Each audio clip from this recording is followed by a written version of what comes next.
It was 9:30 p.m. on a Sunday night, and I had only just left work. There was a mountain of paperwork sat at my desk that had to be completed for Monday morning, but I knew it couldn't be done. I had already given up my entire weekend, so it was difficult to find the energy to worry. I had grown bored of my job now anyway, so I really didn't care what my boss said.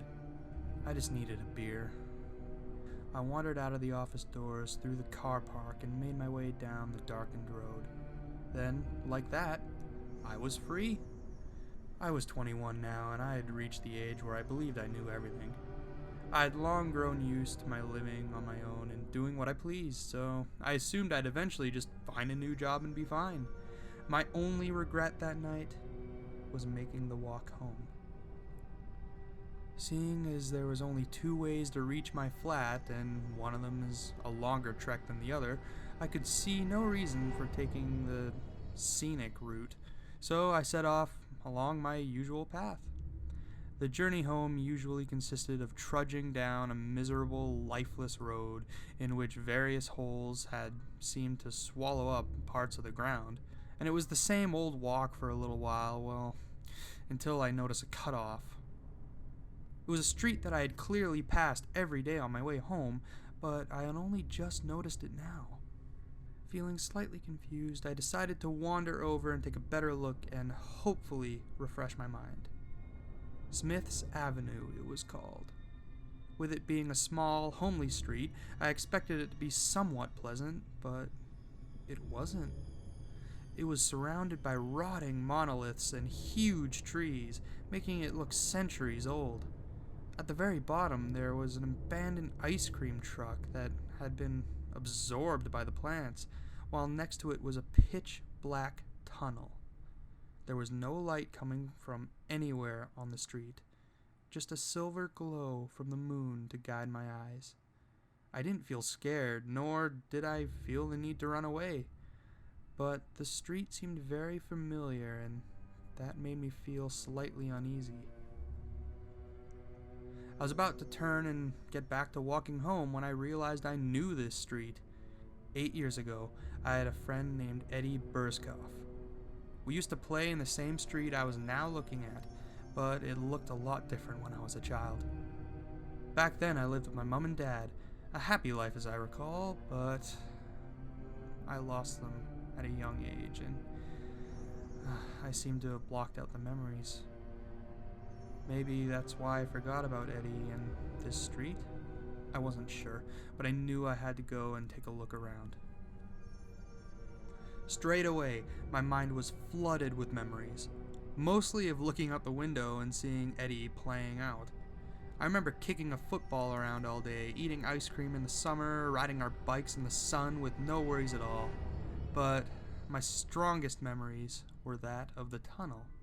Even back then, in the light of my mind, the tunnel was just as dark as it looked at me now. So, with our childish minds, we took this opportunity to create a game called the Tunnel Run. The game was simple. We'd each take turns to run down the tunnel and see who could make it the furthest without getting scared and turning back. There was one catch, though. Neither of us knew how far it went.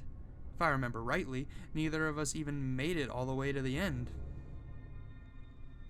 Not long after I lost my parents, I was placed with a foster family and never saw Eddie ever again. Judging by the condition of the street now, it's safe to say that he doesn't live here anymore. I made my way to the tunnel at the far end of the street and stood on the edge of darkness. I felt the urge to try the tunnel run for old time's sake. I took my phone out and dimly lit a foot or so in front of me as I made my way inside. I walked this time. There was nothing but silence with me in that tunnel, and I think that's what compelled me to keep moving forward. I carried on walking until I got so far inside I couldn't see anything at either end, but I wasn't scared. It seemed peaceful. After what seemed like 20 minutes or so, I was stopped in my tracks when I saw a dim red light at the far end of the tunnel. I had to reach it. Was this the end of the tunnel that I had never reached? That Eddie had never reached? I had to find out. I kept on walking and walking until the light slowly came into focus and looked a lot brighter. At this point, I could make out something standing next to it, shuffling about and breathing. Then the smell of smoke hit me and my body tightened. I stopped walking. Then I began to step backwards so I could leave, so I could make a run for it, when, out of nowhere, I heard somebody mumble, "Beat you to it." It was Eddie. It had to be him. I could just tell. I moved to him and I couldn't believe my eyes. It was definitely him, but he looked different. Not just older, but scarier. His features seemed twisted and a wry smile sat upon his face. He stood next to a huge metal door, almost like a bouncer at a nightclub. He stared for a moment, winked at me, and muttered, "Come inside." I needed to talk to him, and, well, clearly he needed to talk to me too, so I followed him through the metal door. My stomach was turning. This just all seemed like a dream. Once I was inside, my vision blurred for a moment. When it came back into focus, I was sure that my eyes were deceiving me. We were in my bedroom when I was a young boy. It wasn't a place made to seem like my own room. It was my exact room. The smell, the warmth, the memories all filled my being. I couldn't help but smile. That's when Eddie turned to look at me. "Do you remember what your childhood was like?" Though confused, I replied, "Well, I remember some of it. It was good." "Was it?" "From what I can remember, it really was. Playing in the summer, ice cream, football." "So you remember everything being fine, do you? Everything was perfect?" Eddie snarled at me. What do you mean? I remember what I remember. It wasn't all good, no. I remember my parents dying and going to a foster home, never seeing you again. You just disappeared. Before all of that, though, I had a great childhood. My teenage years were great, too. Even my foster family were nice people." "Did you forget what your mom and dad were like?" "They were fiends, disgusting people. They used to beat you up and down, kick you, punch you, put cigarettes out on your arm. Did you forget all of that?" I realized that I had. I had completely forgotten. Everything came back to me at this point, all at once, like a huge wave. All of the pain that my parents had put me through emerged from the darkness, and I knew then exactly why I blocked out my childhood. "How did they die?" Eddie said. I mumbled, I can't remember." "What do you remember? Take a look at this. It may look familiar." My old bedroom suddenly changed as I was in another bedroom. I could tell that it was in the same house, but it was completely charred, burnt to a crisp. I remembered that bedroom. It was familiar. For some reason, I just didn't know why. "That's my bedroom," Eddie said. "I remember one night after we had taken our usual beatings, you came into my room and whispered to me that we needed to do something, that we needed to get out of here. A moment before you left, you threw a box of matches on my bed and told me to set fire to my bedroom.